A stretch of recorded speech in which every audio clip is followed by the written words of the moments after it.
Assalamualaikum warahmatullahi wabarakatuh. Deklarasi menolak Musola Miftahul Jannah sebagai tempat kampanye.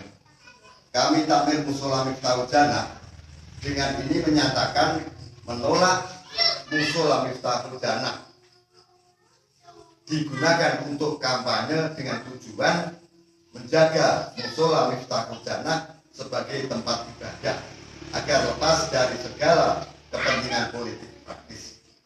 Demikian pernyataan kami dengan sebenarnya agar menjadikan perhatian semua pihak yang berkepentingan. Hormat kami, Takmir Musola Miftahul Jannah. Akhirnya, wassalamualaikum warahmatullahi wabarakatuh. Waalaikumsalam warahmatullahi wabarakatuh.